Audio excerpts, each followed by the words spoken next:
George, It is. Dr. Jayagopal. Yes. He's a good. He loves you a lot. And Thank you very much. I'm Yeah. admirer of Dr. Hart Very nice. for his Berkeley chair and also for Tamil Semmori. Without him, we would have not had it. Thank you, Dr. Hart. Well, thank you. Thank you, Dr. Hart. அருமை தமிழ் நெஞ்சங்களே, உலகெங்கும் வாழும் தமிழர்களே, உங்கள் அனைவருக்கும் வணக்கம்.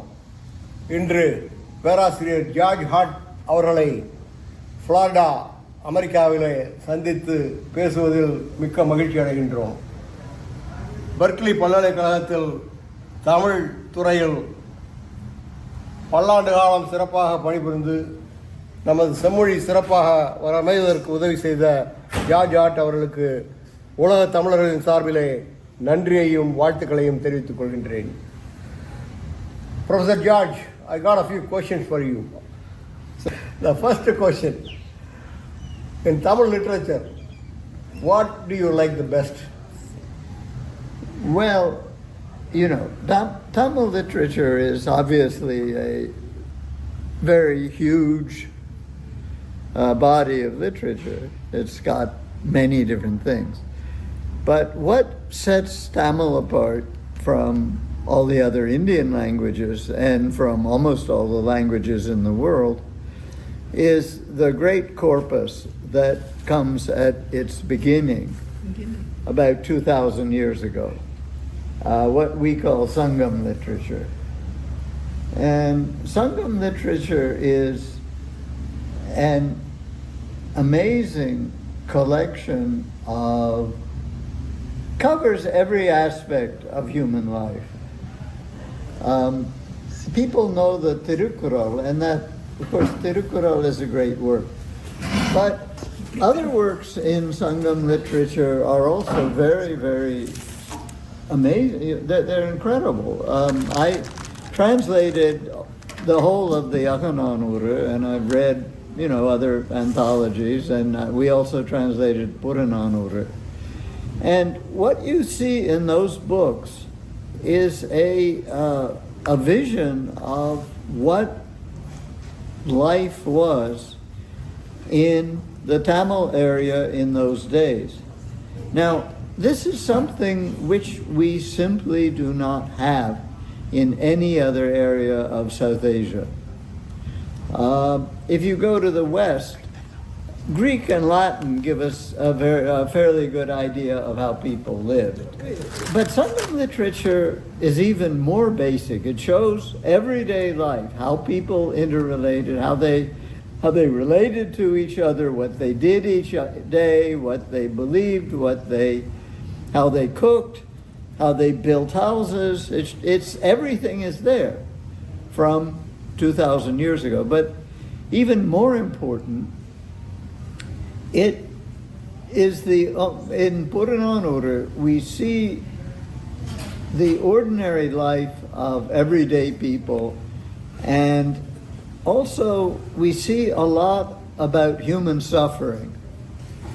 And some of that also we see in the other anthologies.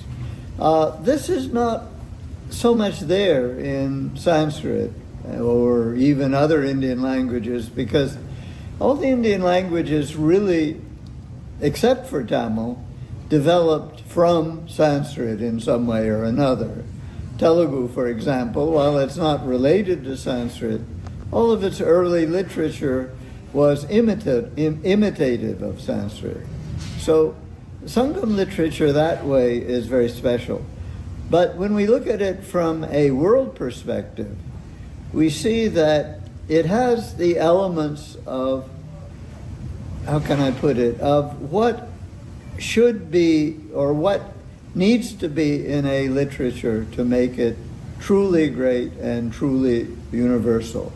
And this means it talks about real people. It doesn't just talk about gods or sages or, you know, various mythological themes. So the people in Sangam literature are very real in how they interact, what they do, how they suffer. This, and it also brings to the human condition a sort of moral compass, which is very important. For example, there's a remarkable poem in the Agananur. I don't know what number it is. It's by a woman whose husband has gone off to be with courtesans. As most people as people who know the literature know, this is Maradam theme, that you have courtesans and the man goes and visits them, leaving his wife and his kids at home.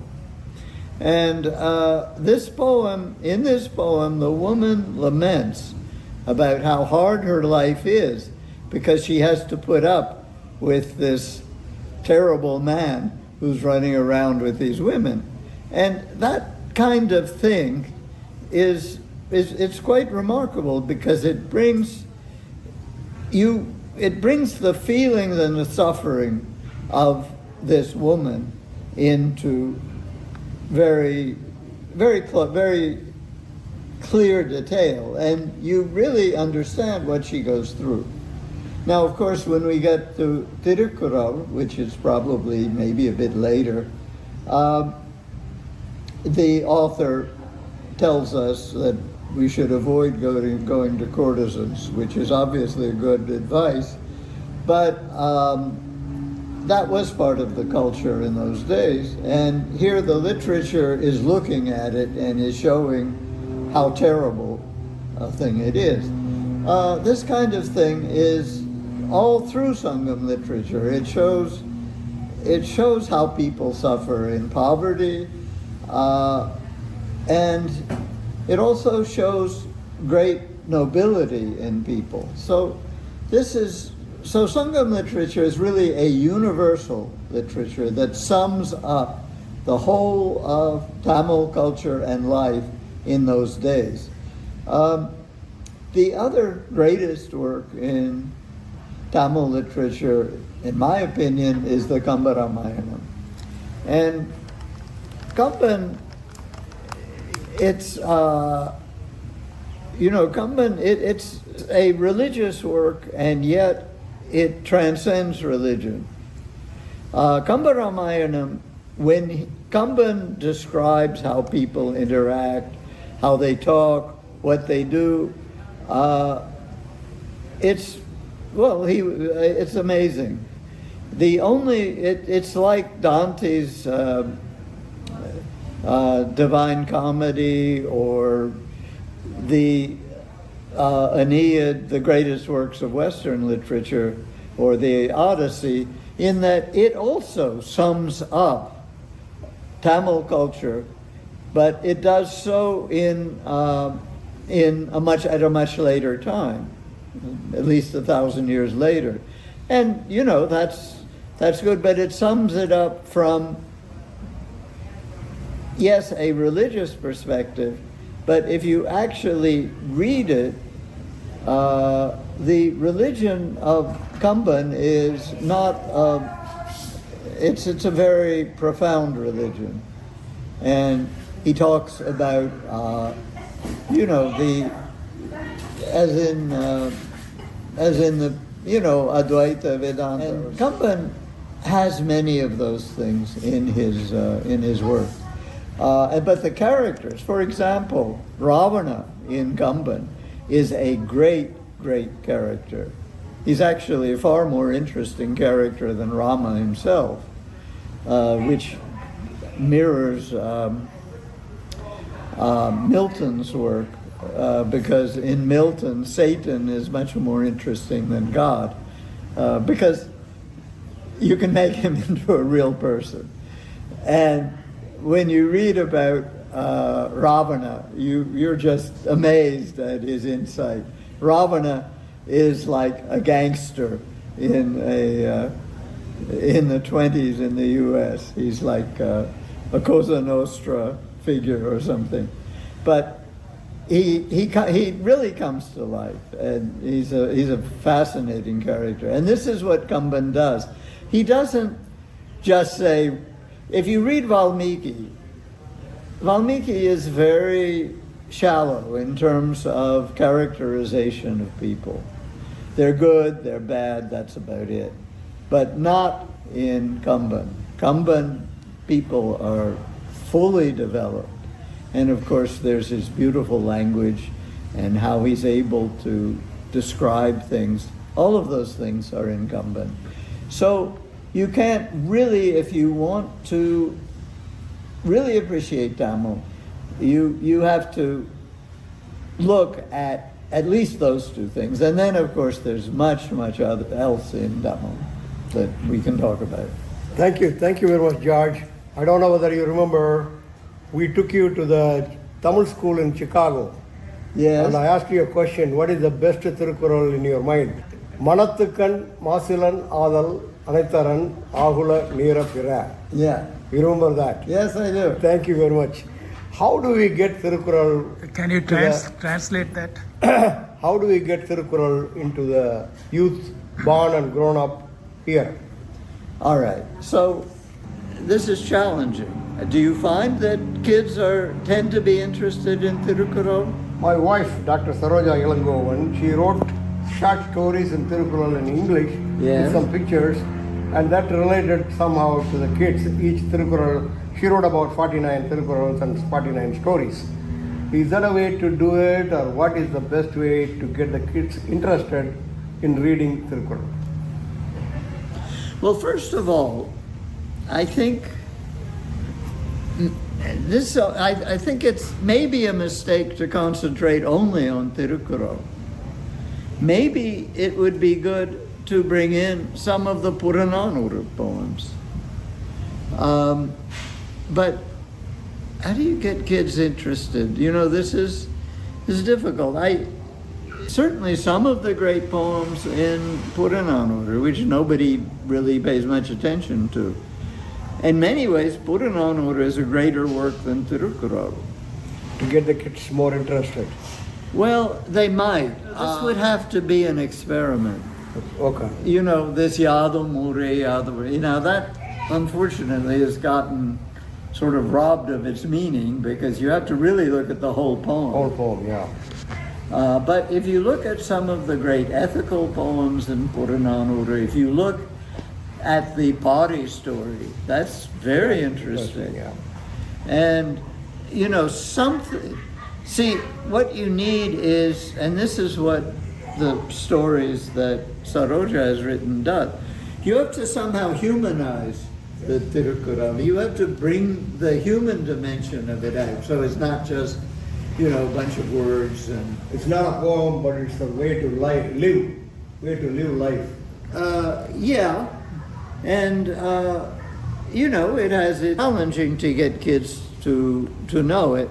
The good thing about Tirukkural is that the poems are so short they can memorize them. A lot of kids are memorizing and saying, but I don't know how much they understand. Well, it's not easy to understand. But maybe one of the things you can do in some of these classes is to take, 3 kurals or 4 kurals, Yeah. and explain how they work and what they say. Good.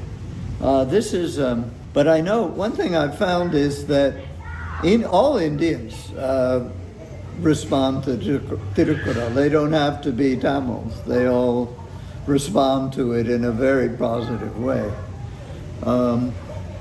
Westerners a little less so because the culture doesn't have it has a moral dimension, but it's a bit different than what it is in India.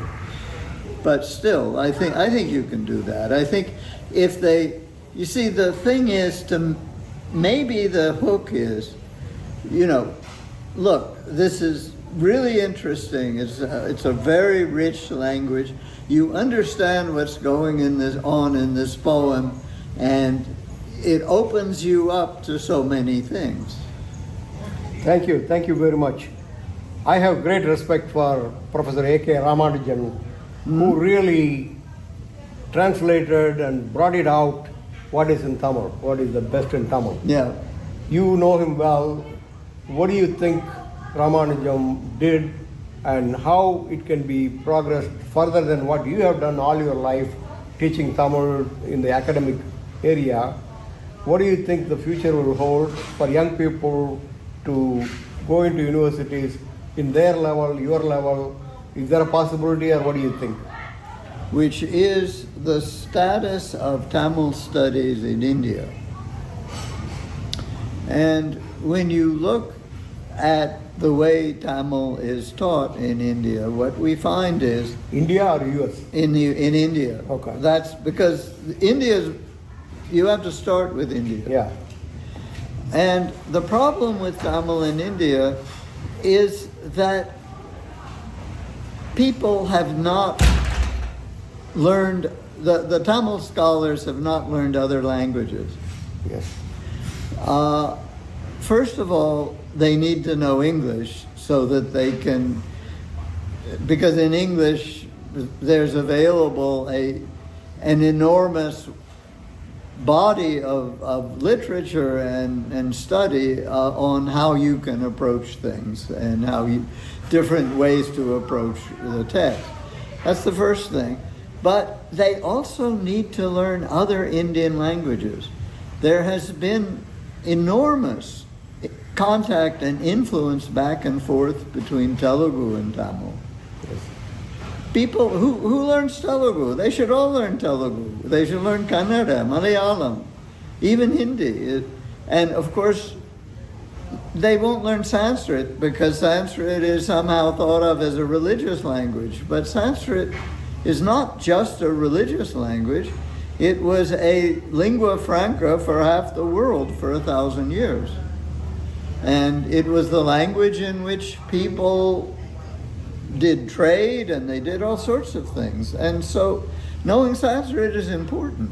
And so then what you begin to get is you get a different perspective on Tamil, which shows you its true place in the world. And this is important. Now, how does that affect what goes on here? Ideally, what needs to go on is there should be interchange between India and here. There should be people in this country who teach Tamil, which there are, and they should interact with their colleagues in India, which they do to some extent. But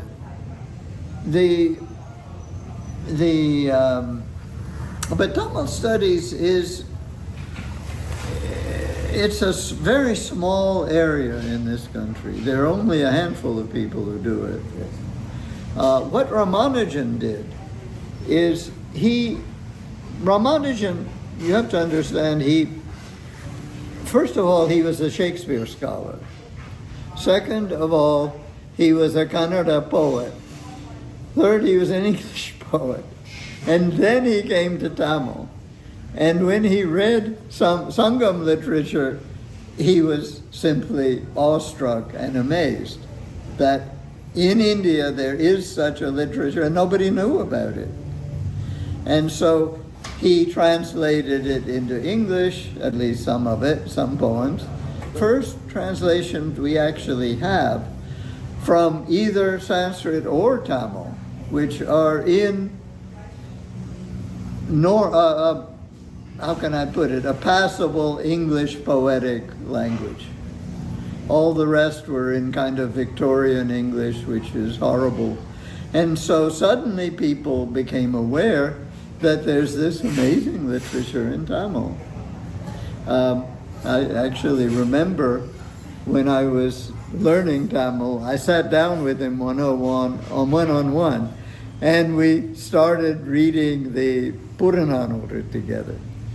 And we went through a couple poems, and then we got to the poem, I don't know, right at the beginning somewhere.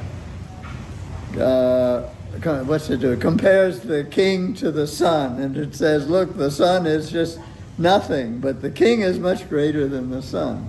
And it's a great poem. And suddenly Raman's eyes lit up, and she said, now, look at this. And he was just transported by this poem.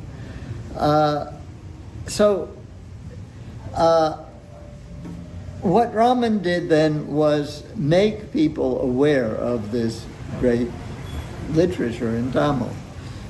What we've been able to do since then is to, have students who go out and work on Tamil. One of our students, Archana Venkatesan, recently translated Nammarvar. Now, Nammarvar is actually quite an amazing poet. And she translated it in such a way that, and how she did it, I don't know, because it's very tough to do this, that it came across in English. And it was written up in the New York Review of Books, which is, and also she got several prizes for it in this country. So this broadens people's awareness of Tamil. So that's the question. How do we make people aware of Tamil in this country? And one of the ways you do it is to get people like Archana and another of our students, Srini Reddy, who has just written a comprehensive book for learning about ancient India and South Asia with translations. For the first time, anybody's put Tamil along with Sanskrit, Prakrit, Pali, and Tamil. And Srini got so excited. Srini knows Tamil. He's also translated from Telugu. And he's a very good translator. And he's put all sorts of Tamil works in there. So people who are reading about what ancient India was suddenly encounter these old poems, Sangam literature and Silappathiyaram. He likes Silappathiyaram especially. Yeah, I know Srini Reddy. Yeah, he You know loves you. Srini Reddy? Yeah, he loves you a lot. Yeah. Well, Srini Reddy is a remarkable guy.